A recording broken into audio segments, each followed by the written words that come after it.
On est le 13, si je me souviens, le 13 janvier. Et donc voilà, j'avais oublié le titre, donc j'ai trouvé ça tout à l'heure, donc suite à une sorte de pérégrination et de choses qui s'associent à d'autres. Et donc voilà, une série de glissements, si l'on peut dire. Et donc, j'ai abouti en ce moment, en cet instant presque, à l'idée du salut provisoire ou du salut présent, ici dans le présent, ou un salut un peu dans le présent et qui peut aussi se prolonger dans l'avenir proche. Le salut. Alors évidemment, le salut, j'avais pensé au ciel. Évidemment, on dit le salut est dans le ciel, mais ce n'est pas prouvé et ce n'est pas grave. Ce qui est intéressant, ce n'est pas dans la croyance, dans comment dire, cet espoir. C'est pas tellement que ça soit vrai, probable, je veux dire, concrètement, c'est la charge et le degré d'attente, le degré d'espérance, c'est ça. Alors, cette chose-là est un grand espoir est rattaché à l'existence d'un ciel qui serait un peu le lieu ultime, évidemment le lieu de l'élévation, le lieu de la séparation d'avec la matière, d'avec les contraintes physiques, etc. Un autre lieu différent de l'actuel est donc un salut. Le salut éternel, le salut lointain, qui promis à certains et qui sera accordé à certains et refusé à d'autres. Donc le salut, ça va être donc selon, comme on dit, les mérites de chacun, et personne ne peut dire qu'il va être choisi pour faire partie des bienheureux et plutôt que des malheureux ou des comment dire, finalement, qui va faire partie, on ne sait pas si on va pas faire partie des réprouvés. Et donc, au réprouvé est assuré un sort garantit un sort peu enviable, etc., etc. Mais l'on peut vivre d'une certaine façon l'enfer. On n'a pas besoin d'attendre demain, un demain hypothétique, un demain lointain en tout cas, pour vivre une forme de séjour aux enfers. Alors, c'est pas exactement le terme que je voulais utiliser. Moi, je parlais du salut. Alors, le salut, ici et maintenant, c'est comment s'accorder pour finalement être satisfait de ce que l'on fait, de ce que l'on entreprend. Comment être satisfait de soi dans des moments où nous guettent énormément de remontées, alors remontées du passé pas glorieux, passé rempli d'échecs et de frustrations. Alors, évidemment, comment faire en sorte d'être un peu dans l'instant, mais heureux d'être dans l'instant. Je ne sais pas si, par exemple, on réussit une chose toute simple, on réussit à faire un café équilibré. Alors, nous n'y sommes pour rien. J'ai fait un café que je trouve équilibré, je l'ai raté parce que le filtre s'est un peu rabaissé, donc ce que j'ai retiré, c'est de l'eau claire, enfin de l'eau un peu marron. Mais après, j'ai recommencé, donc j'ai récupéré ce café qui était plutôt raté. Et ça a donné, j'ai rajouté du café, j'ai rajouté de l'eau, j'ai fait une sorte de petite opération qui m'a permis d'avoir du café d'ailleurs, du café.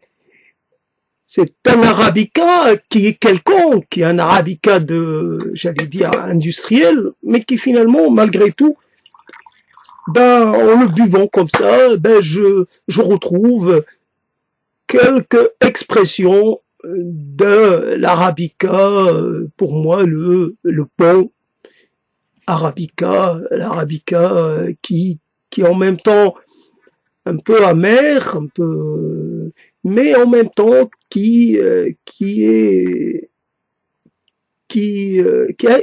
une petite palette comment dire, gustative et intéressante, voilà. Mais c'est pas, on boit de l'eau, là, je sais pas, l'effet est parti. L'effet, là, c'est plutôt le goût de l'eau qui s'exprime un peu trop, mais ce n'est pas grave. J'ai eu ça pendant un petit moment qui est déjà passé. Normalement, ça devrait suffire pour illuminer ma journée ou le reste du temps qui me reste dans cette journée. Alors, simplement, comment réaliser son salut et le salut des autres, puisque on n'est pas seul, il ne s'agit pas d'un salut pour soi, il s'agit d'un salut collectif, il s'agit d'un salut global. Il n'y a jamais eu de soi dans cette affaire. Et simplement, de nouveau, une colère qui est là, une colère qui ne demande qu'à éclater contre les promoteurs d'un soi glorieux, d'une sorte comment dire, comme si ce qui nous intéressait dans la vie, c'est notre gloire à nous-mêmes, et non pas une gloire dans laquelle on ne serait on serait qu'une, comment dire, qu'un élément parmi d'autres. Et donc là, il y a une promotion de cette qui est très très puissante, très présente. Promotion de soi, de l'ego, etc. Comment faire en sorte que son ego soit le plus efficient possible? Comment faire en sorte pour que l'on soit heureux, c'est-à-dire que l'on ne soit pas vaincu par l'environnement, que l'on triomphe de tout, que l'on soit le roi de son propre royaume, mais aussi, pourquoi pas, comme si on devait un peu exister dans son monde et non plus, et ne prendre en compte que son monde. Si on est bien, peu m'importe le reste. Et donc, on oublie qu'il y a une interaction permanente entre soi et le monde. Si j'ai quelque chose compte à régler, c'est pas seulement avec moi-même, c'est aussi avec les autres. Dans cette relation, souvent, qu'on a du mal à gérer, comment exister tout en étant, comment exister avec les autres, comment contribuer ou à l'œuvre collective, comment être pris un peu considérer selon ses mérites, selon ses potentialités, selon son envie de contribuer. Comment le problème, c'est comment dire. Alors le salut, voilà, le salut ici et là.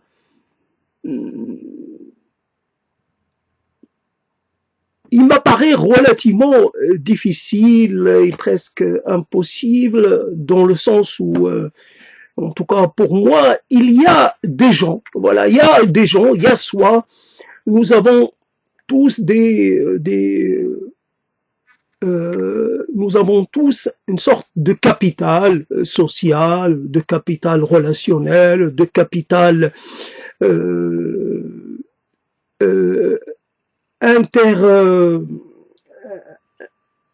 interactif, je sais pas. Il y a un moment où nous avons la possibilité d'exister de façon assez pleine, assez dense, mais nous en avons jamais conscience. Au moment où on le vit, il est possible, à des moments, on est seul, on se sent seul, mais on a quelqu'un à qui le dire. C'est ça le paradoxe. On est seul, mais on n'est pas seul en fait. Donc, on va vers quelqu'un, on trouve quelqu'un.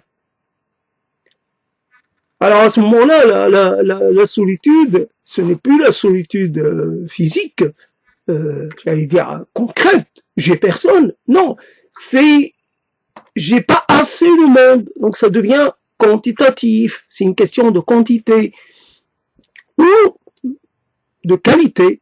Les deux sont liés souvent, mais voilà. Donc ou alors j'ai ce que j'ai déjà, mais ça me suffit pas. Donc je voudrais en avoir plus. Mais la vraie solitude, c'est quand on n'a personne. La vraie. Mais on ne s'en rend pas compte quand on a un discours sur soi solitaire, esselé, etc. On ne s'en rend pas compte qu'on n'est pas seul. En réalité, on n'est pas seul. Alors la solitude, c'est d'être dans cette situation-là, en train de parler à une machine et donc à parler peut-être à quelqu'un qu'on ne rencontrera jamais, qu'on ne verra jamais, quelqu'un dont on n'aura pas de retour parce qu'on a supprimé la possibilité de commenter. Voilà.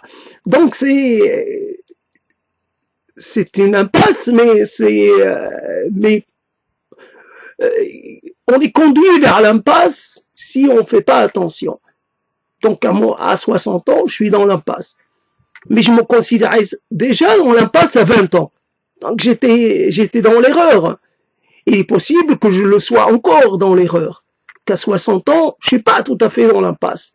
Et quand j'aurai 70 ans, si je vis jusque-là, jusqu'à cet âge, je me considérais encore plus dans l'impasse. Donc l'impasse, c'est une question qui se discute. Je suis dans l'impasse, mais j'ai encore des choses, je peux encore faire quelque chose. Ça veut dire, j'ai la capacité, on va faire adresser une glisse, j'ai la capacité de voir, d'entendre, j'ai la capacité de comprendre ce qu'on me dit et de répondre, et si nécessaire, j'ai la capacité d'interagir, j'ai la capacité de me déplacer. Il se trouve que j'en suis empêché pour des tas de raisons, mais si réellement une opportunité m'est donnée, je vais pouvoir simplement m'habiller à toute vitesse et puis finalement, voilà, et me retrouver dehors en train de marcher. Je peux encore marcher. J'ai pas besoin de m'appuyer sur une aide quelconque, sur une comment on appelle ça. Et c'est ça. Mais quand on a 20 ans et qu'on se sent dans l'impasse, on a besoin de quelqu'un qui nous dise non, vous n'êtes pas dans l'impasse. Réellement, concrètement, vous n'êtes pas dans l'impasse. Vous voyez pas comment finalement agrémenter votre vie ou comment apporter des solutions à vos questions. Mais il suffit, je sais pas, quand on a 20 ans, quelquefois on a un désir de renverser le vieux monde, le monde d'avant, le monde des pères. On peut aussi avoir un désir de révolution, de changement fondamental. Mais on peut avoir que ça en tête. Malheureusement, ce n'est pas exactement la meilleure des voies, puisque... Mais si on est un peu à l'étroit dans son monde, il faut voyager. Beaucoup de gens voyagent, mais voyagent pour des raisons économiques, ou pour des raisons académiques, mais ils ne voyagent pas pour voyager. C'est-à-dire le voyage qui prend du temps. Le voyage qui ne vise à rien, ce n'est pas un pèlerinage, ce n'est pas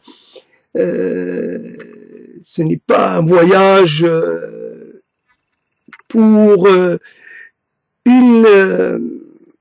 pour un besoin particulier. C'est un voyage pour aller à la rencontre de l'être humain, rencontre de la Terre, puisque la Terre est très variée, la Terre, évidemment, le minéral,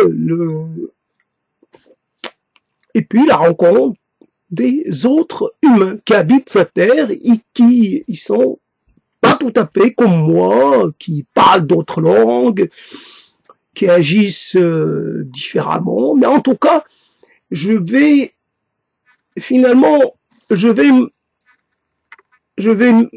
rendre mon esprit, je vais obliger mon esprit à penser à des choses très concrètes.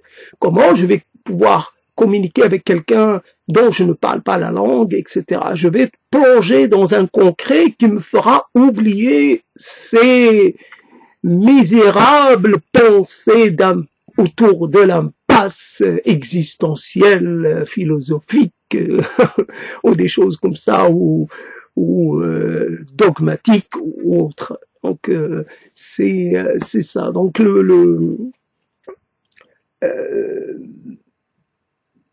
c'est vrai que le voyage comporte des risques, évidemment. Il n'y a pas de voyage dont on puisse garantir une issue positive, surtout s'il dure 1 an ou plus. Donc là, il s'agit d'un voyage d'initiation, d'une certaine façon, qu'on fait peut-être un peu tardivement, mais un voyage d'initiation, s'initier à la Terre, s'initier au monde, s'initier à la différence, s'initier à la multiplicité, s'initier à la diversité, s'initier à la totalité, évidemment, dans tous ces versants. Voilà. Et donc, parler en fait, quand j'ai pensé au salut, c'est venu après que j'ai pensé au ciel. Le ciel, évidemment. Le ciel. Qu'est-ce que ça nous offre, le ciel? Quelquefois, on est comme ça en face d'un ciel extraordinairement, j'allais dire, plein. Et on voudrait s'adresser à la personne qui est à côté de nous et pour lui dire à quel point on se sent petit, on se sent, j'allais dire, de peu d'importance en face de quelque chose qui théoriquement est de l'ordre de l'infini. Alors voilà, j'ai quelques éléments, je vois une partie de l'infini. Alors comment je dois me positionner par rapport à cette perception d'une partie de la totalité, d'une partie, je suis quelque part, il faut, en fonction de ce que j'observe, je dois dégonfler mon ego finalement, ou l'importance que je me donne, puisque je ne constitue nullement, je suis pas de la dimension d'une étoile, je suis pas de la dimension d'une étoile naine, je suis moi composé d'atomes, évidemment, l'étoile aussi, mais ce n'est pas du même ordre de grandeur. Je peux pas me comparer, même si peut-être je suis issu des étoiles, j'en sais rien, comme disent certains, peu m'importe. Alors c'est en même temps une vision, mais en même temps une vision concrète mais construite. Donc elle est aussi très abstraite, puisque je n'ai pas de perception réelle. La distance, elle ne me fait pas toucher les choses telles qu'elles sont. Je vois des petits points, mais ils me paraissent petits, alors que le petit c'est moi, c'est pas ces points là, dans le ciel. Tout est inversé. Donc c'est l'observateur qui finalement qui comment dire, qui voit les choses et qui les dimensionne à sa propre comment dire, aux limites de sa propre perception. En tout cas, le ciel, souvent on parle de la terre, on parle parce qu'on est attaché à la terre, on parle de nous en tant que terriens, en tant que ce qu'on veut faire sur terre, la terre mère, la terre ceci, la terre cela, la terre comme finalement comme portant en elle le témoignage de notre antériorité, la terre et le ciel. Et le ciel, on en parle peu.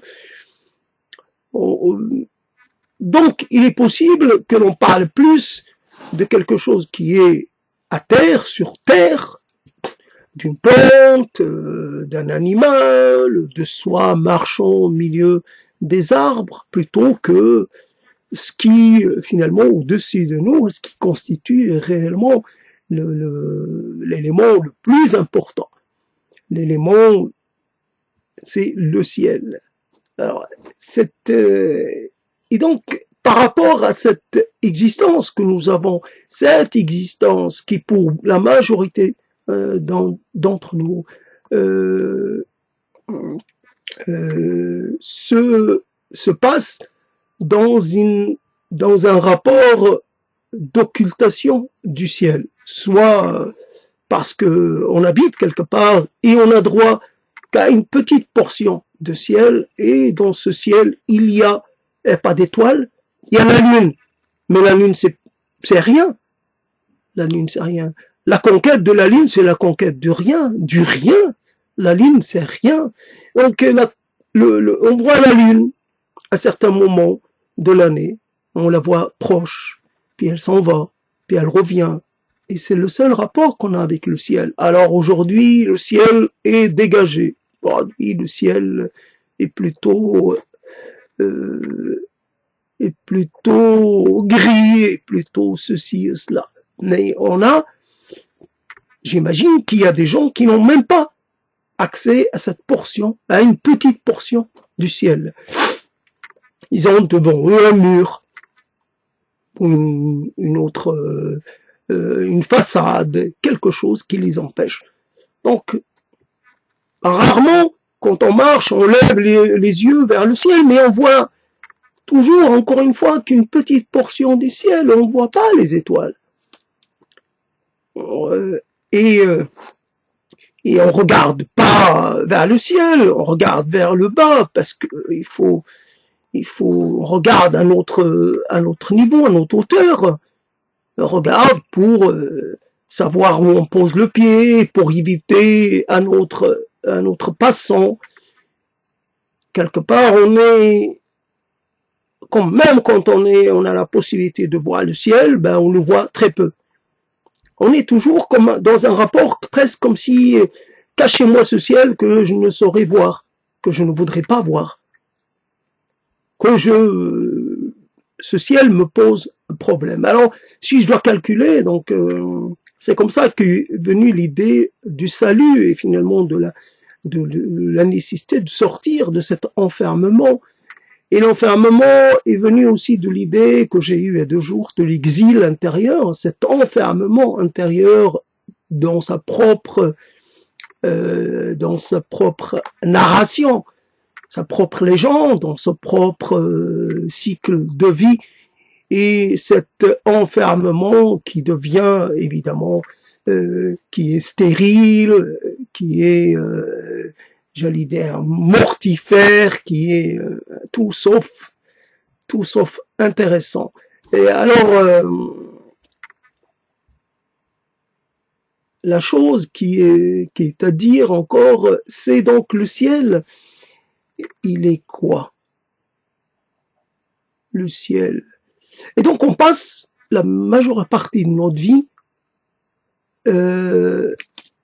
sans regarder vers le ciel. Pas le ciel des villes, pas le ciel normal, un ciel étoilé. C'est vrai que en fonction de là où finalement on habite, là aussi j'ai eu l'occasion d'avoir accès sur le ciel sans comment dire, un accès direct au ciel. Évidemment, c'était encore le ciel d'une ville, mais il y avait quelques étoiles. Mais je voyais le ciel. Donc, en France, impossible d'avoir vu sur le ciel comme ça, à partir de l'endroit où on habite. Il faut regarder par une fenêtre, alors que là, on a un ciel qui s'invite, qui est là.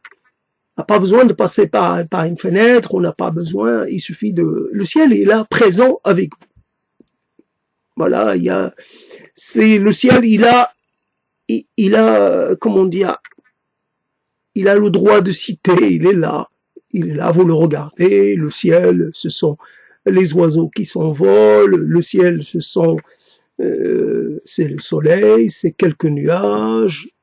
Et moi, je me rappelle quand, adolescent, quand je montais sur la terrasse pour aller composer mes poèmes, je regardais vers le ciel, et le ciel, voilà, donc m'inspirait des choses. Alors voilà, le ciel, lieu de l'inspiration, lieu de la projection, lieu d'une forme de perdition créatrice. Voilà, je me perdais dans les espaces infinis du ciel du jour.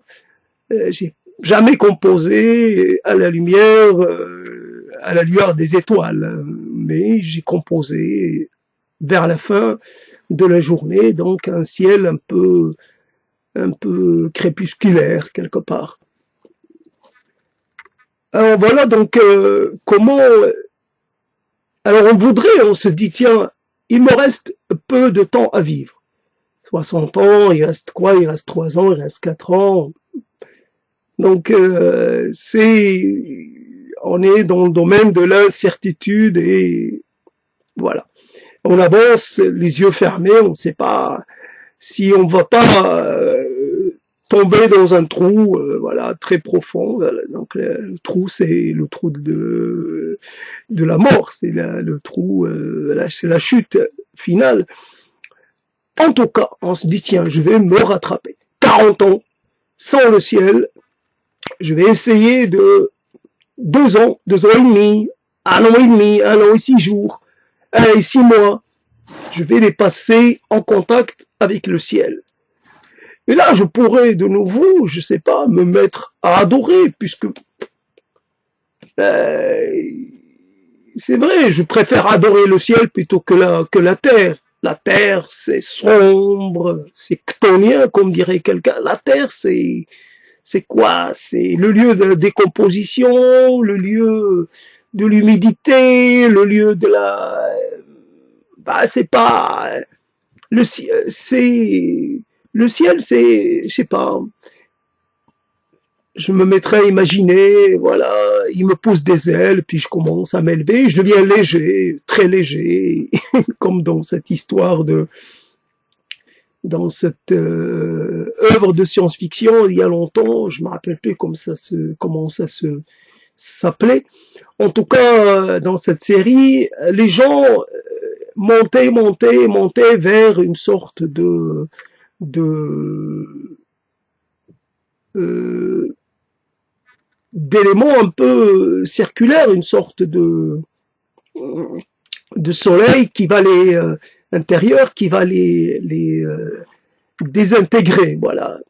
Quelque part, je monterai comme une sorte d'Icare, mais un Icare qui, lui, va pouvoir s'élever. Et plus je me lève, peut-être, j'imagine, plus je deviens léger, et après, j'irai peut-être m'éteindre ou me sublimer ou dans une étoile, et je sais pas comment je pourrais le faire. Voilà, le ciel me permet de m'imaginer moins matière, moins nécessairement matière passant par la décomposition. Matière qui attend. En tout cas, après la phase de décomposition, voilà, j'attends, mes os attendent, un hypothétique réveil, une hypothétique résurrection. Je vais attendre. Combien de temps je vais pouvoir attendre? Combien de temps on va me laisser comme ça attendre? Car ça dépend plus de moi. Aujourd'hui, cette attente devient très... Ce n'est plus l'attente comme avant. On est dans un trou et on attend. Que passent les millénaires, que passent, peu importe, on compte plus. Donc un millier d'années ou un millénaire, ou un million d'années, peu importe, ou un milliard d'années, de toutes les façons, on est là en attente, comme une graine, voilà, en attendant les circonstances favorables à son réveil, à son retour à la vie, et évidemment. Donc, mes os attendent, quoi, ils vont attendre, quoi, 50 ans, 60 ans, hein, avant qu'on vienne les enlever pour les mettre ailleurs, je sais pas ce qu'on pourrait en faire. En tout cas, voilà, j'aimerais pas attendre comme ça, au fond d'un trou, comme ça, comme passif. Non, le ciel m'offre la possibilité de devenir quelqu'un d'autre et peut-être d'entamer un voyage sans but, là encore, une pérégrination très ouverte. Voilà, je deviens une sorte de vagabond des étoiles, voilà, comme. Et puis, peu m'importe. En tout cas, j'échappe à mon corps qui est promis un sort peu enviable, et après. Donc, voilà. Donc, l'intérêt, là, on voit exactement comment évoluent les mots, comment on les entreprend. C'est vrai que ça semble un peu fourre-tout, un peu inorganisé, mais comme toujours, dans cette inorganisation, il y a une organisation. Il y a dans certains actes irrationnels, il y a une rationalité propre, singulière. Il y a un parti pris, il y a une direction, il y a finalement quelque chose qui structure tout cela. Et cette chose, c'est la position dans laquelle on se retrouve, l'inconfort dans son corps, dans son esprit, dans son présent. On n'est pas. Qu'est-ce qui fait que certains prennent des risques inconsidérés, voyagent sous des prétextes, évidemment faux prétextes économiques. Les gens voyagent parce qu'ils cherchent quelque chose qui ne peut pas leur être fourni dans leur environnement, l'environnement qu'ils connaissent. Donc ils partent vers l'inconnu. Il n'y a pas mieux que les promesses que vous fait l'inconnu.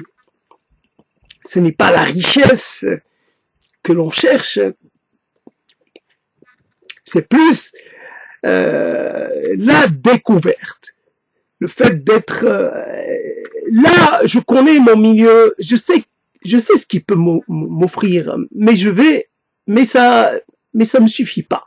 Donc là, encore une fois, on n'est pas content de ce qu'on a, on voudrait avoir autre chose à la place. Je me sens pas compris, alors je vais m'exiler, je vais aller ailleurs, là où j'aurai la possibilité d'être compris. Je prends le risque d'être incompris dans mon milieu de départ et dans mon milieu d'arrivée. Je prends le risque, mais je prends des risques sans savoir exactement ce que je fais, parce que je n'ai pas le résultat final devant les yeux pour qu'on me permette de faire un choix en toute connaissance de cause. Là, je choisis un peu de façon totalement non pas, je choisis de façon aveugle, pas du tout, il n'y a pas de rationalité là-dedans, il y a juste une sorte de... Certains pourraient très bien dire, oui, ce sont les gènes, là, il y a quelque chose de plus fondamental, on parle de fourmis ou de zombies, etc., parce que colonisé par un champignon qui, exactement, cette histoire-là, on peut dire que l'on est mené, non pas par des désirs propres, mais par quelque chose de plus profond, quelque chose qui est à l'œuvre et qui nous impose. Voilà où elle est ta place sur l'échiquier. Tu dois aller rejoindre. J'en sais rien. C'est pas.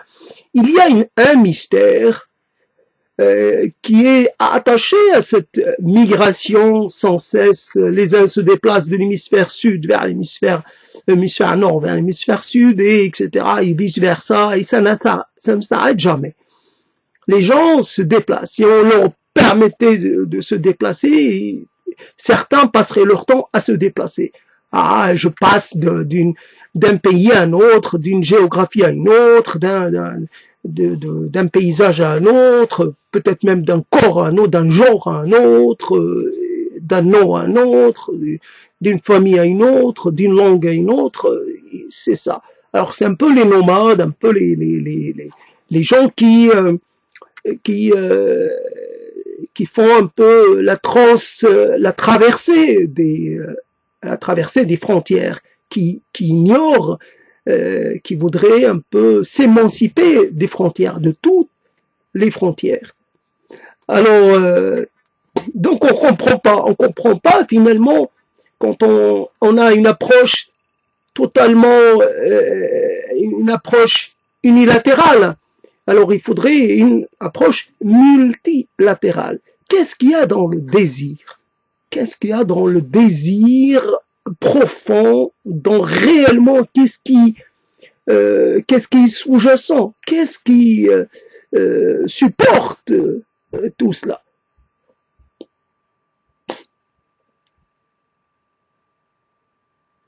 Après, c'est donc l'idée d'un salut, c'est un mot, le salut, c'est un mot évidemment très chargé.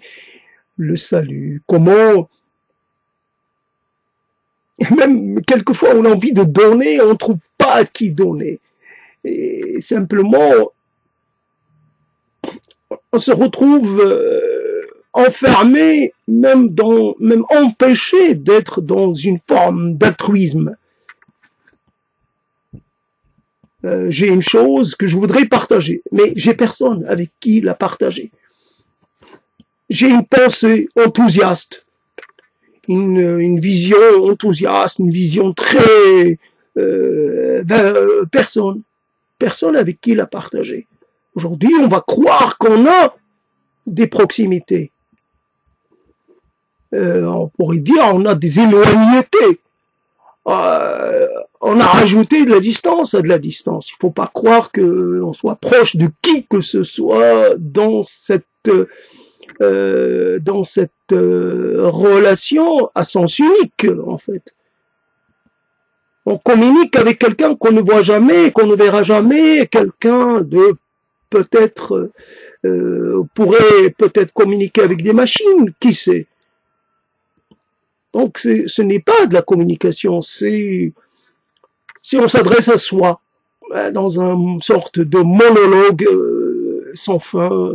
Voilà, on est réduit à être des monologuants et non pas des dialoguants. C'est comme ça que parce que apparemment on est tous à regretter, à se lamenter presque de cette situation, et pourtant nous attendons, comme certains attendent, le Messie. Et pourtant, qu'est-ce qu'il va apporter, le Messie? Voilà, encore une fois, le salut ici et maintenant. Faisons que nos instants soient des instants de pleine conscience, je plaisante, des instants de contentement autant que possible. Plutôt que d'attendre, je sais pas, des lendemains meilleurs ou des lendemains chantants, des lendemains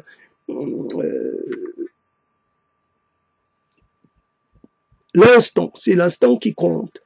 Et moi, je souffre, et toi tu souffres. Ben finalement, faisons en sorte.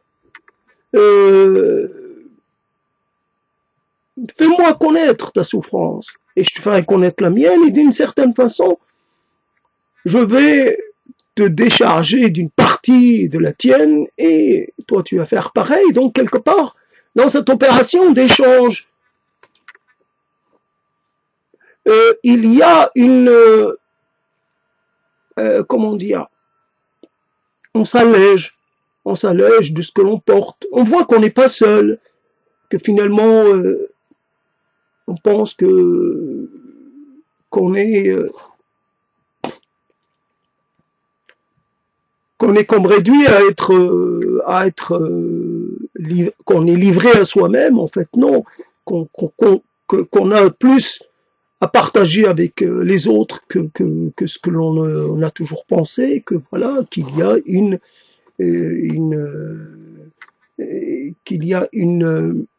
identité, qu'il y a commune, qu'il y a une sorte de reflet de soi. L'autre, c'est le reflet de soi, et pas fidèle, mais déjà c'est assez conséquent. Donc voilà, voyons ce qui nous rapproche plutôt que ce qui évidemment constitue des singularités, voilà, des choses à part. Donc le salut, c'est vrai, a la capacité de le dire, c'est déjà ça. Alors, le dire, c'est le désirer, c'est de l'entrevoir. Le désir des choses, évidemment, est une composante essentielle de la réalisation des choses, du rapport qu'on a aux choses. Je désire, je suis encore dans le désir. Après, il arrivera un moment où on va être hors désir, de toute façon. Donc là, encore, j'ai des désirs. Là, on va dire, on va réduire les choses à des éléments très basiques. J'ai encore un désir. Je pourrais dire, j'ai encore toutes mes dents. Il y a des gens qui n'ont plus de dents, qui ont encore envie de sourire, mais leur sourire est un peu, leur pose problème. Ils n'ont plus leurs dents. Ils n'ont plus cette chose élémentaire, c'est-à-dire que possède un peu tout le monde, c'est-à-dire la capacité, comment dire, il y a entre eux et les autres une forme de barrière, un fossé infranchissable. Je me rappelle toujours, mais je n'en ai pas tiré de leçon de cette personne qui n'avait pas de nez, que j'ai vu un peu dans mon enfance, j'imagine comment jeune, j'étais plus jeune que lui, mais il était pas vieux, et donc il avait quelque chose sur le nez, et j'ai déduit qu'il avait été touché par la lèpre ou des choses comme ça. Alors vivre sans nez, c'est extraordinairement handicapant. Il n'y a pas moyen. Et à l'époque, aujourd'hui, on peut avoir des sortes de prothèses, mais à l'époque, pas de prothèse. Il y a plus de 40 ans, pas de prothèse. Donc, on imagine toujours qu'on n'a pas. Mais en fait, on a des choses. On a la capacité, on a une dentition. Moi, la mienne est compromise, mais certains ont encore la possibilité de sourire, de charmer avec le sourire, d'accompagner leur discours avec des mimiques. Ils ne parlent pas à travers un masque. Ils ne se cachent pas pour parler. Donc, simplement, je ne sais pas comment dire, il y a ce qu'on a, ce que l'on pourrait avoir, et ce que on aurait dû avoir, c'est un peu pareil. Ce qu'on a, c'est une chose dont on peut se rendre compte. Si on réfléchit un peu, je peux me rendre compte de ce que j'ai. Je fais le tour.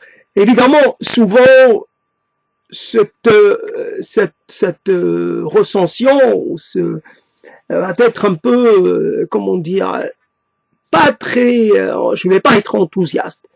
J'ai un arbre à côté de ma maison. Pour moi, cet arbre, il a toujours été là, il compte pas beaucoup. Je pourrais me dire, j'ai un arbre. C'est difficile de communiquer avec un arbre, mais j'ai quelque chose que les autres n'ont pas. J'ai cet arbre. Et cet arbre, soit il m'offre quelque chose dont je peux me régaler, soit il m'offre juste son ombre ou sa compagnie. Je le vois, il est là. C'est un compagnon. On pourrait dire c'est un gardien. Je pourrais imaginer, il m'offre la possibilité d'imaginer, de supputer, de partir dans le rêve et dans la projection. Et cet arbre est vraiment un aide rêve ou un aide évasion. Voilà. Je peux m'imaginer que cet arbre relie le ciel et la terre, relie les mondes, du bas et du haut, relie les dimensions, je peux. Mais j'ai cet arbre et je suis pas content. J'ai cette terre. Cette terre, je la trouve un peu trop sèche. Je la trouve sans intérêt. Elle m'attire pas. Et cette terre, elle raconte des choses. Elle raconte des milliards de choses. Elle raconte toute l'histoire du vivant, toute l'histoire du monde, toute l'histoire de la création, toute l'histoire de la non-création. Elle raconte tout. Une poignée de terre. Il y a tout dedans. Il y a tout dedans. Il y a la vie lointaine. Il y a les vestiges. Il y a les restes il y a de quoi passer toute sa vie presque à essayer de comprendre, de deviner, d'habiter, de faire corps avec cette terre. Et j'ai cette terre. Évidemment, je peux aller plus loin, mais cette terre, c'est la terre de mes ancêtres. J'y suis lié, organiquement parlant. Pourquoi je vais quitter mon organicité pour une autre organicité à laquelle je n'appartiens pas? Je reste, évidemment, il y a énormément de choses qui pourraient me conduire à ce choix presque à ce choix traumatisant, mais à ce choix de rupture, mais une guerre civile, etc. Mais si je ne suis pas poussé par des, j'allais dire, des forces comme ça extérieures. Pourquoi j'irais moi quitter ce lieu? Jamais je ne trouverai de lieu plus adapté, j'allais dire, à mon métabolisme, à ma biochimie intérieure, à ma biochimie organique, ou je sais pas comment on dit. Jamais je trouverai meilleur endroit. C'est là où je suis le mieux. Peu importe que ce lieu comporte quelques inconfortabilités. Ce lieu n'est pas. Mais tous les lieux ne sont pas, tous les lieux comportent des incommodités. Et c'est normal on n'est jamais bien nulle part, sauf quelque part dans un lieu, un seul lieu. On appartient à un seul lieu. Mais comme ça, il n'y a pas moyen d'appartenir à comme on appartient à une seule langue. Il n'y a pas moyen d'appartenir à des milliers de langues. Il faut pas comme on appartient à un seul passé, à une seule histoire, à une seule linéarité, à une seule, j'allais dire, proximité. On peut pas appartenir au monde entier. C'est comme ça. On est limité. On appartient à un groupe. Voilà. D'ailleurs, on arrive quelque part dans un milieu où il y a beaucoup d'opportunités. Et on se lie avec une seule personne. Comment ça se fait? On devient ami proche avec une seule personne. On ne devient pas ami avec les 40. C'est comme ça. Parce que on peut pas consacrer le même temps, s'investir de la même façon avec tout le monde. Donc, on appartient à un endroit, à cet endroit, peut-être désertique, peut-être pas, on va essayer. On va pas le quitter. On va pas quitter ce lieu. On va pas le quitter comme ça parce qu'on pense que ailleurs c'est beaucoup mieux. Alors évidemment, ça y est, je me suis perdu. C'est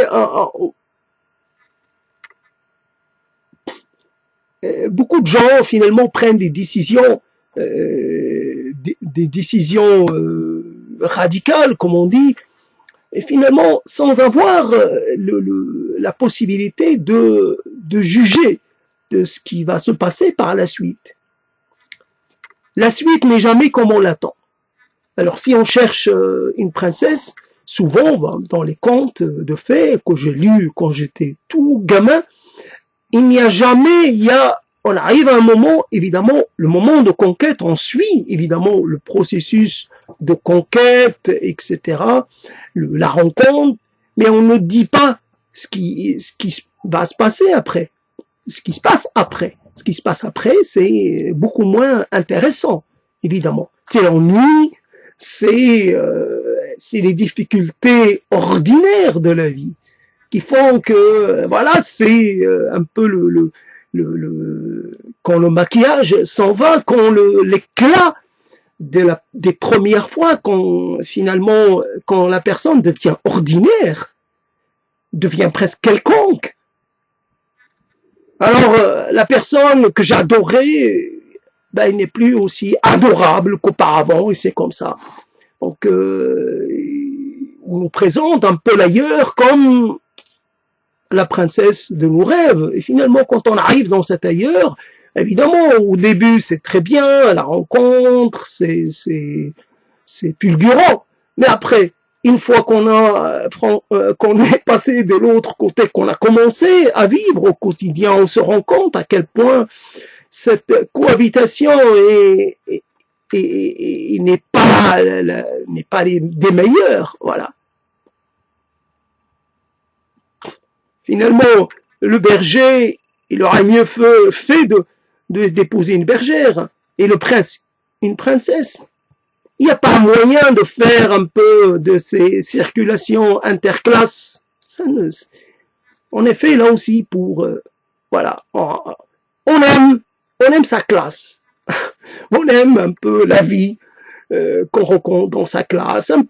C'est un peu limité comme discours, c'est comme ça. C'est comme ça que les mots, quelquefois, nous mènent.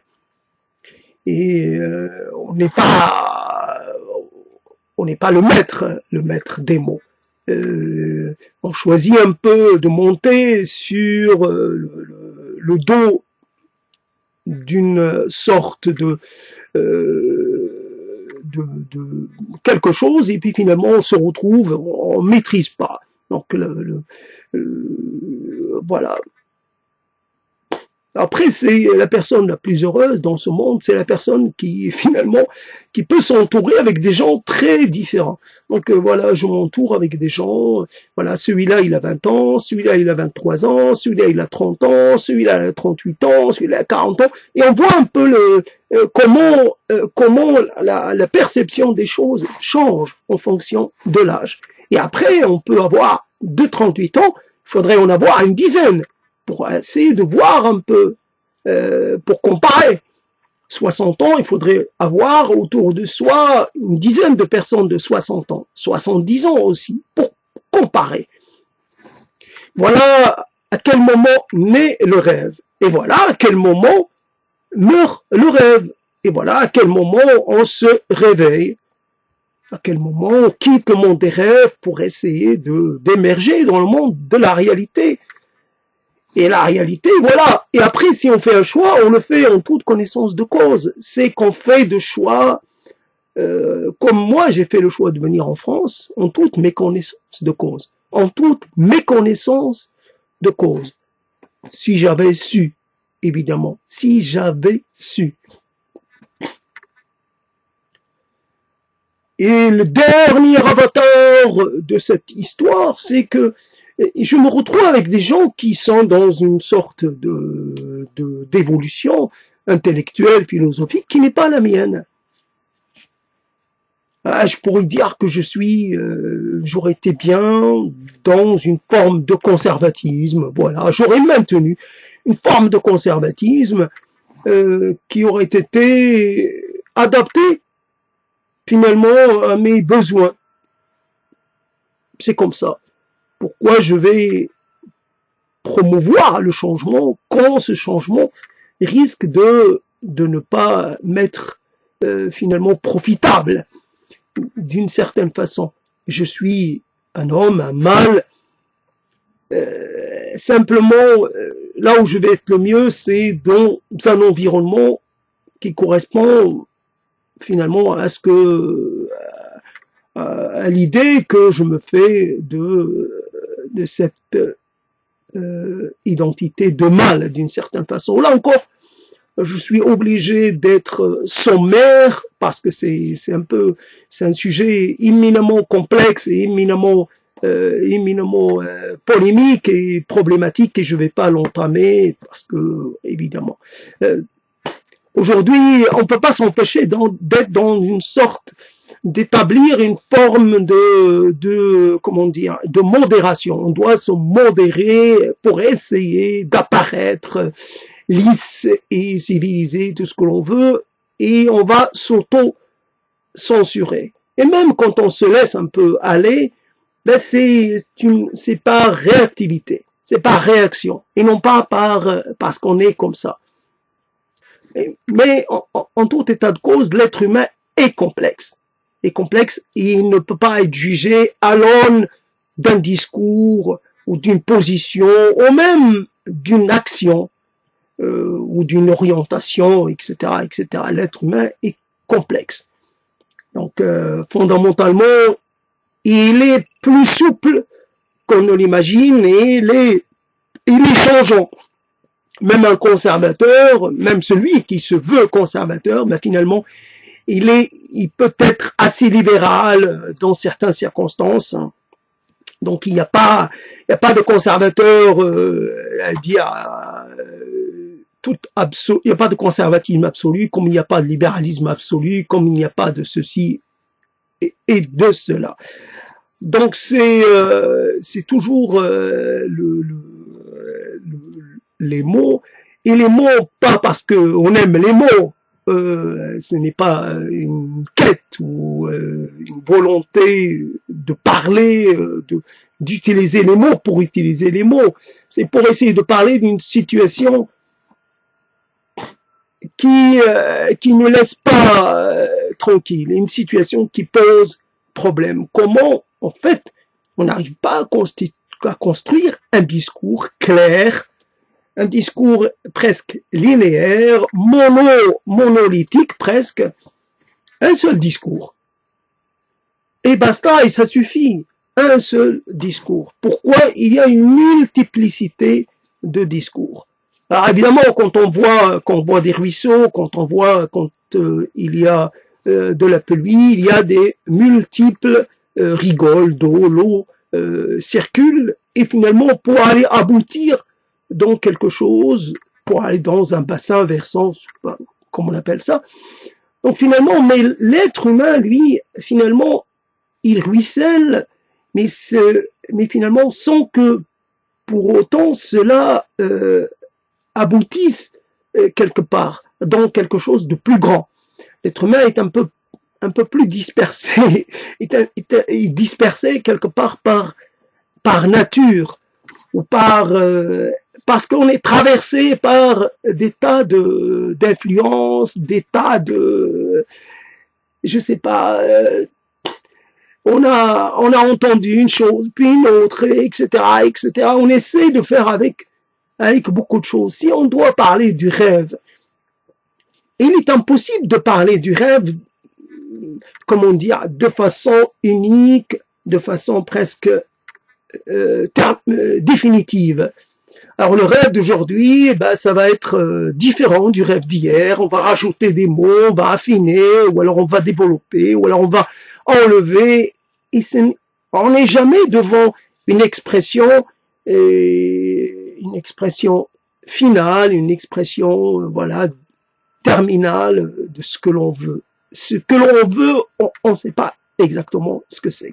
C'est en fonction, ça évolue, ça se voilà en fonction de plein de choses.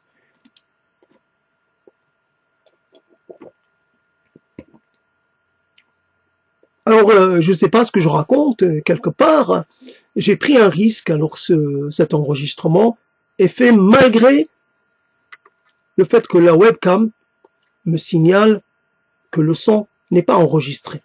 Moi, je me suis assuré, j'ai fait une petite expérience, mais le doute persiste.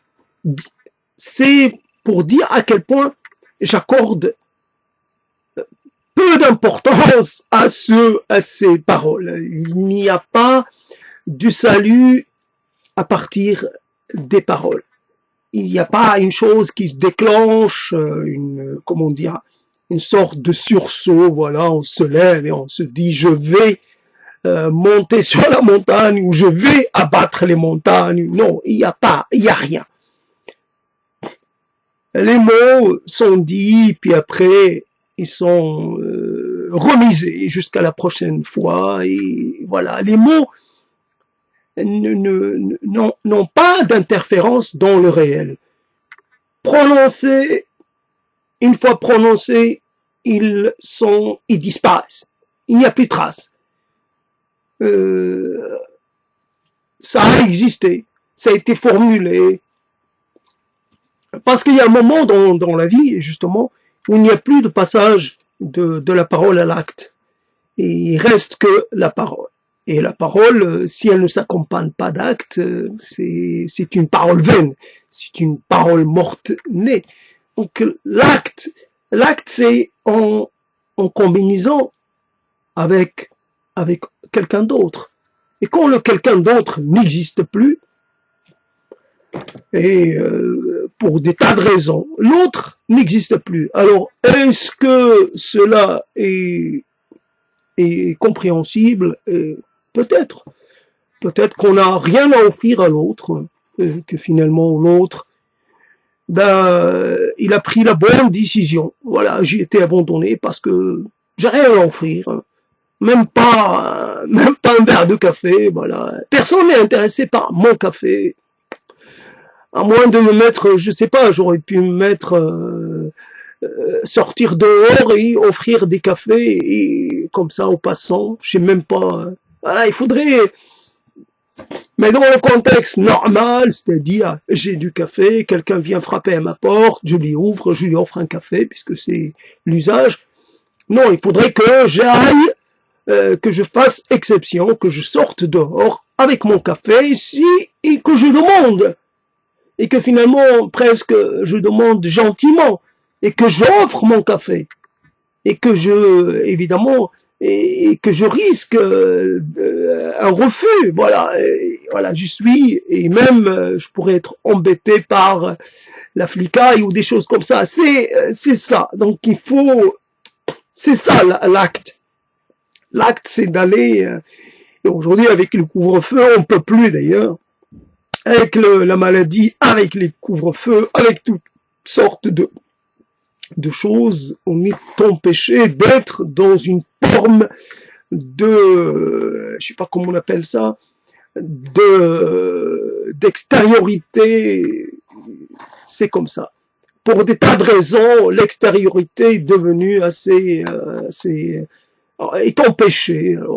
Aujourd'hui, c'est les raisons sanitaires.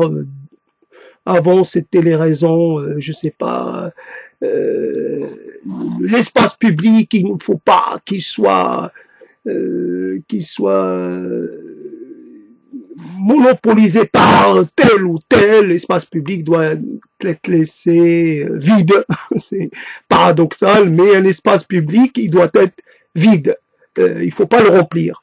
Ou alors le remplir, mais de façon très encadrée. Voilà, c'est ça. Donc, quand on parle, c'est ça l'intérêt. À bout d'un moment, on passe par plusieurs phases. Donc, les phases sont quelquefois il y a des phases très, comment dire, presque banales, sans intérêt. Et puis, il peut y avoir des phases. On est soi-même à la découverte des phases quand on n'est plus dans la capacité quand on sort un peu des chemins habituels et que l'on commence un peu à partir sur les chemins de traverse. Et c'est ça qui est intéressant avec et alors des mots refont surface, des souvenirs de mots, des tas de choses comme ça qui refont surface. Alors voilà. Et des choses qui peuvent ne pas avoir un grand lien, un lien évident avec ce qui a été dit auparavant, mais c'est pas un problème. C'est pas l'idée, c'est de ne pas rester prisonnier. On n'est pas là dans une forme, j'allais dire, contrainte, scolaire. Ce n'est pas un examen, ce n'est pas quelque chose qui est fait pour plaider une cause. C'est uniquement un moment. Alors celui qui est intéressé par les différentes transformations, différentes stations du moment, il reste. Celui qui n'est pas intéressé, il s'en va. Il n'y a aucune obligation, ni d'un côté, ni dans l'autre. L'obligation, c'est vis-à-vis de soi-même, un minimum de cohérence. Mais cohérence, de rester dans le monde des mots, on pourrait se mettre aussi à ne plus parler, à faire des bruits, à faire des tas de choses. Mais là, j'expérimente un peu ma voix. Ma voix refait surface après des jours et des jours de silence. Alors ma voix. Et uniquement le moment où je quitte un peu mon silence, et je quitte un peu pour parler, et quand je parle, ça m'empêche de penser à des choses qui me hantent, et voilà. Donc c'est plus facile. D'ailleurs, on parle des choses, on a l'impression il y a une sorte de liberté que l'on s'accorde. On peut parler facilement comme ça de Dieu. Alors si évidemment, si on parle de Dieu comme s'il s'agissait de quelque chose de tout à fait banal, on parle d'impuissant comme si, et non. Mais c'est la parole. Si on devait imaginer ce qu'est réellement, ce que doit être réellement un Dieu, ou même impuissant ici-bas, comment dire,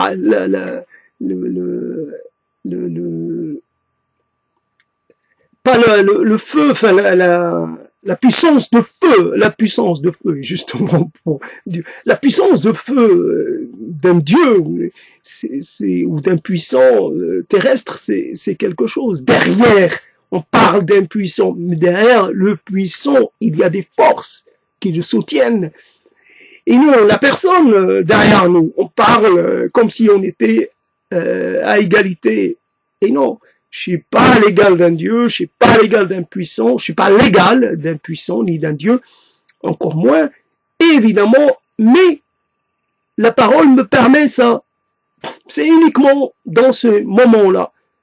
Et on peut se permettre justement de porter atteinte à la majesté d'un Dieu ou au statut, à la puissance, quelle qu'elle soit, simplement. Mais ça reste purement verbal. Il n'y a pas d'atteinte à la puissance réelle. Je peux dire une chose, ça n'a pas d'effet. Évidemment, il y a des choses qui se passent de l'ordre quand il s'agit de choses pas très, comment dire, par essence, des choses provisoires quand il s'agit d'actifs à la bourse. Si on fait circuler une fausse information, quelque part ça peut nuire à une personne et donc voilà, ses actifs en bourse chutent, voilà, d'un seul coup. Il était riche de 100 milliards, il est juste riche de 60. Il a perdu 40 milliards en l'espace de quelques heures. Là, évidemment, c'est un capital hypothétique, ce n'est pas réel, c'est en termes de valeur boursière. Donc, mais par contre, Dieu, lui, Dieu ou d'autres puissants, on ne peut pas leur porter atteinte. Là, parce on va dire une fausse information sur Dieu, que Dieu va perdre justement de sa puissance comme ça, par magie. Non, Dieu reste Dieu, impuissant reste impuissant. Voilà, donc, mais en attendant, comme quand on parle, si on se mettait à parler de la mort, ben la mort, évidemment, on va dire, la mort, moi j'ai pas peur de toi, ça ne veut pas dire que je n'ai pas peur de la mort. Il est possible que je n'en ai pas peur au moment où je le dis, mais que j'en avais peur juste avant, ou que j'en aurais peur juste après d'avoir dit la phrase, d'avoir allé la phrase de défi un peu. J'ai pas peur de toi. Oui, j'ai pas peur parce que je peux le dire, mais la mort peut très bien, juste après, voilà, boum, terrasser le mec, il peut plus rien dire. Moi, j'existe qu'à partir du moment où je peux dire. Attends, si je dis plus rien, c'est que j'existe plus. Mais à un moment, on va mettre fin à ma capacité de parler. D'une façon ou d'une autre, on va me faire taire. Alors, je sais pas qui c'est, mais quelque chose va me faire taire. Et en attendant, je manie les mots, un peu par bravade, un peu par défaut, un peu par comment on peut appeler ça? Ben, j'ai rien d'autre à faire. Je ne me sens rien possédé, je ne maîtrise rien, je n'ai pas de puissance. Voilà, par désœuvrement. Voilà, donc je suis un peu désœuvré. Alors, qu'est-ce qu'il faut dire, qu'est-ce qu'il faut pas dire, qu'est-ce que l'on peut... Alors, c'est toujours les gens qui croient que parce qu'on a dit une chose, comme ça, qu'on a manqué de respect, en apparence, comme ça, à quelque chose de sacré, que ça y est, est-ce que la chose, elle est liée, finalement, à l'idée qu'on se fait d'elle, si c'est que finalement sa réalité c'est qu'elle n'a pas de réalité. Elle n'a de réalité que par rapport finalement à l'idée qu'on s'en fait. Mais si moi je porte atteinte finalement à Dieu, ça ne peut avoir aucun effet sur Dieu. Donc, euh, mais si Dieu, ça dépend de l'idée qu'on s'en fait, bah évidemment, quelqu'un qui entendra ça, il va se dire, celui-là, il porte atteinte à Dieu. Et si je deviens comme ça, doué d'une capacité de nuisance, ou une capacité comment on appelle ça, j'ai oublié, qu'en fait, je n'ai pas la capacité, même pas de porter atteinte au moindre être humain. Je suis l'être le plus dans une situation d'empêchement la plus absolue. Je peux même pas porter atteinte à la personne la plus je n'ai même pas quelqu'un réellement pour pouvoir agir sur lui d'aucune manière. Donc, de là à ce que je puisse finalement porter atteinte à Dieu, ce n'est pas possible. Ce n'est pas possible d'imaginer qu'un être humain, quel qu'il soit, pas seulement moi, puisse porter atteinte à l'image ou à l'autorité ou au statut de Dieu. C'est impossible. Il n'y a pas ce n'est pas de même ordre de grandeur. Voilà, encore une fois, ce n'est pas comparable.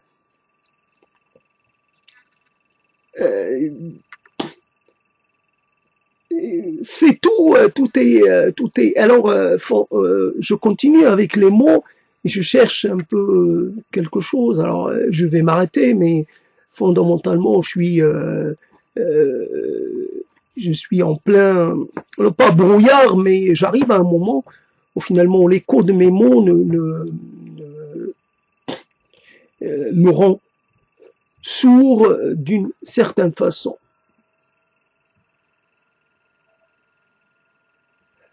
Alors, par rapport à la proposition de départ, qui était de parler finalement du salut ici et maintenant, ouais.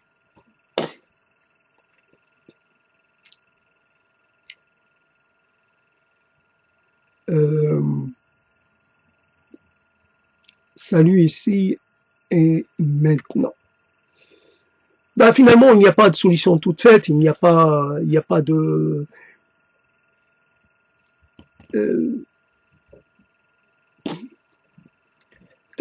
le problème est que quand on est un peu jeune, ou peu importe, on a une idée en tête. Et cette idée, elle nous rend un petit peu sourd et aveugle au reste. On est comme habité par une idée, par une parole. Finalement, il faudrait, dans le même instant, finalement être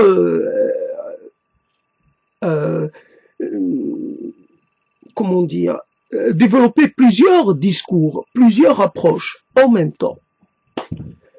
Vraiment comme quelqu'un qui dit, voilà, j'aime cette personne, il vient de parler de l'amour qu'il a pour une personne en particulier.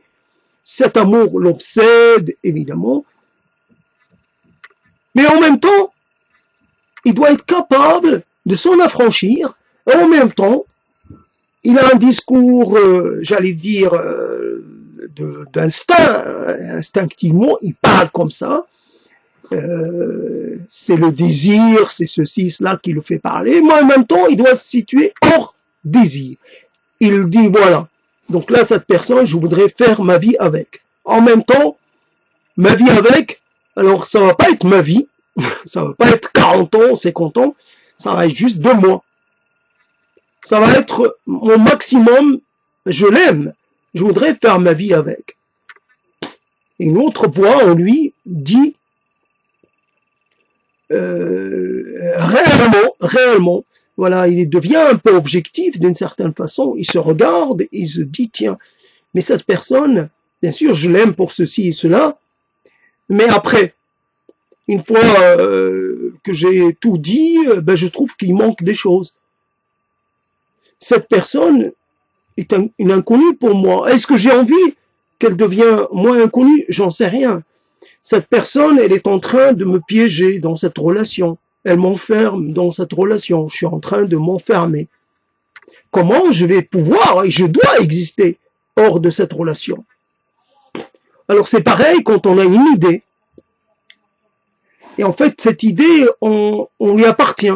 On devient un peu monopolisé par cette idée. Et il faudrait en même temps dire cette idée. C'est vrai, elle est séduisante. Elle semble bien, elle semble offrir beaucoup d'intérêt, mais à côté, si je m'investis, si je lui appartiens, si je me proclame de cette idée, comme évidemment si on se proclame d'une vérité, il n'y a pas qu'une vérité, c'est la chose qu'on apprend, comment dire, très tôt. Il n'y a pas qu'une vérité.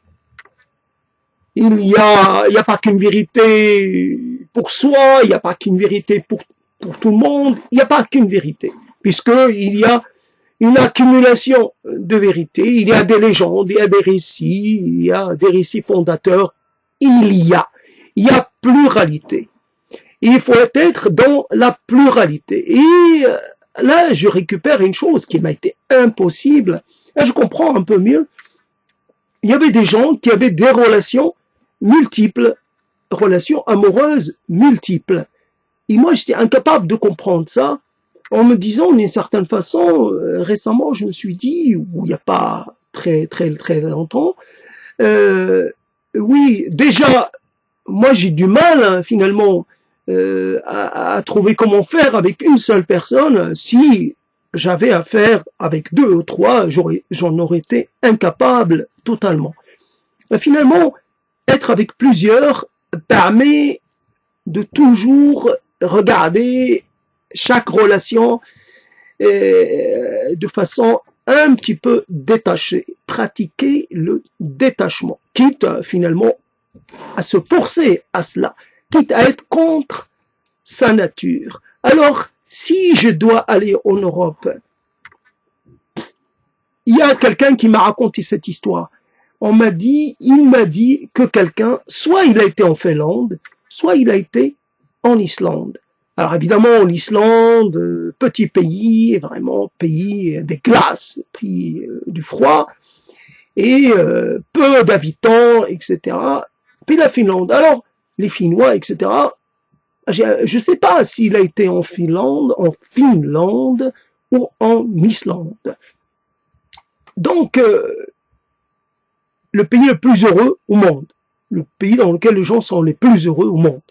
Donc, est-ce qu'il faut aller voilà, l'idée, est-ce qu'il faut aller jusqu'à ces pays, évidemment, différents, très particuliers, pour vivre le bonheur? Est-ce qu'il faut parce que il y a une promesse, parce que il y a une possibilité, parce qu'il y a des opportunités? Est-ce qu'il faut aller en Europe parce qu'il y a une opportunité? Est-ce qu'il faut aller quelque part parce que on a entendu parler, parce qu'on nous a vendu ce pays, parce qu'on nous a vendu la perspective, le départ, comme une chose intéressante?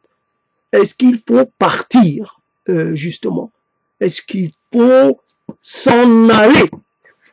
Et s'en aller, prendre vraiment, est-ce que ça vaut le coup? S'en aller, toujours la question. Donc, c'est compliqué cette histoire de parler. Donc, évidemment, cette parole ne peut pas exister si elle était dans l'échange, dans l'interaction. Mais simplement, la parole, elle est euh, c'est en même temps comme une sorte d'étal de marchand. Voilà, j'ai ceci, cela, alors je veux 2 grammes de ceci, 2 grammes de cela. Dans cette parole, il y a euh, un étalage de choses. Alors, il y a des propositions, il y a des petites choses comme ça. Pour faire un peu mon repas, mon aliment, ben là, je prends un peu de chaque. Il est possible pour certains de prendre juste un mot.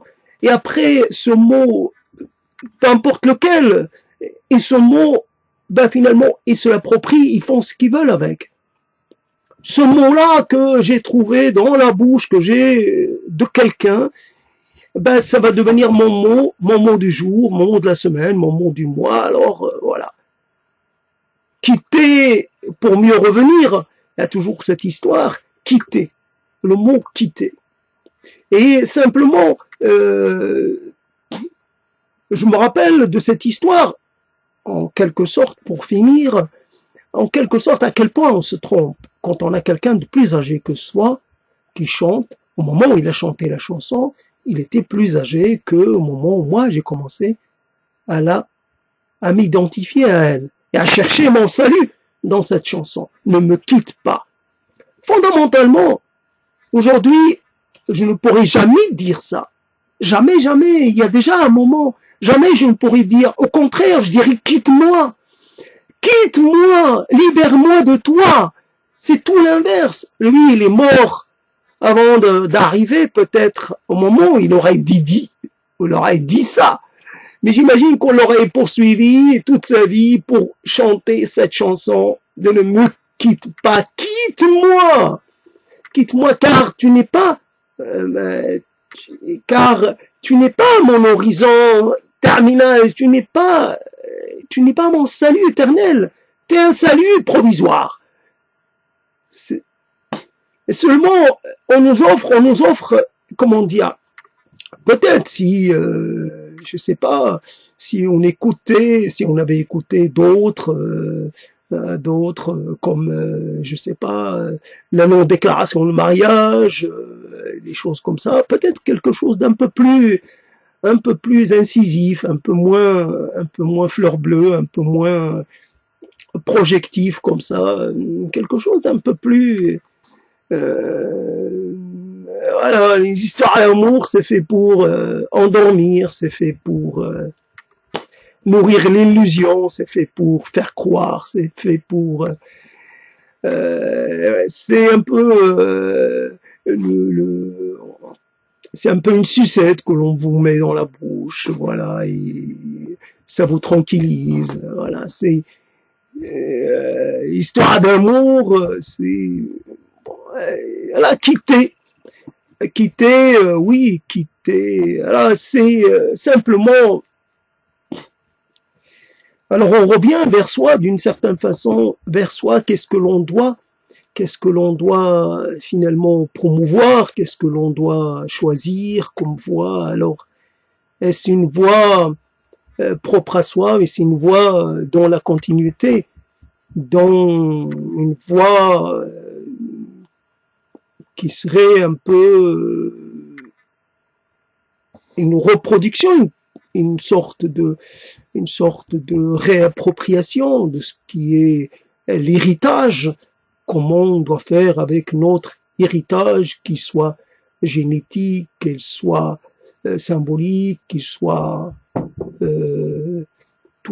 toutes sortes d'héritages. Est-ce qu'on doit veiller sur la terre des ancêtres? Est-ce qu'on doit rester pour la protéger, pour protéger la terre des ancêtres, pour protéger la vie des ancêtres, pour protéger le bois des ancêtres, pour vraiment veiller sur les tombes, veiller sur les traces, veiller sur les présences des ancêtres, sur les âmes des ancêtres. Est-ce qu'on doit abandonner les ancêtres aux étrangers, aux machines, etc. Toutes sortes de questions. Alors c'est toujours fondamentalement la question centrale, c'est d'enfourcher j'allais dire, la monture de la parole. C'est de se mettre à parler. Mais pas parler en tant que savant, en tant que spécialiste, en tant qu'ethnologue, anthropologue, toutes ces choses-là. Parler normalement, de façon à ce que sa parole puisse être intégrée, être entendue par d'autres. Alors on utilise une langue qui n'est pas notre langue maternelle, c'est comme ça, mais c'est une langue un peu de communication, on communique les uns avec les autres de la façon la plus étendue ou la plus compréhensible possible. Il y a toujours des choses qui sont dites avec une certaine forme, j'allais dire, pas très clair. Il y a des choses qu'on dit qui sont pas très bien dites ou qui sont dites un peu de façon désordonnée. Voilà, il y a un manque de cohérence, il y a un manque de logique, il peut y avoir des contradictions, des choses comme ça dans le discours. Peu importe. Ce qui est important, c'est plutôt que de voyager soi-même, c'est de faire voyager sa voix et ses questions et ses interrogations et les choses qui font notre présence dans le monde. J'ai pas besoin de me déplacer chez toi et de vivre un peu ta vie à tes côtés. Je peux arriver jusqu'à toi par ma parole, par mes projections, par mes rêves, par tout ce qui me fait moi, dans mon milieu, dans ma terre. S'il faut, je te ferai parvenir des échantillons de ma terre, mais ma terre, j'y reste. Je la protège, je veille sur elle, une sorte de vigie un peu. Voilà mon rôle en attendant de transmettre cela à quelqu'un d'autre. On est là pour veiller sur ce qui fait de nous ce que nous sommes, ce qui nous fournit notre identité, notre nom, notre récit, etc. C'est ce qui nous fonde. On doit veiller sur cela. Alors évidemment, ceux qui sont déjà partis, tant pis pour eux, c'est foutu. Mais pour ceux qui ne sont pas encore partis, il vaut mieux réfléchir 2, 3 fois, 5 fois, 1000 fois avant de partir, car il y a des départs sans retour, évidemment. À bientôt dans un autre moment de parole. À bientôt.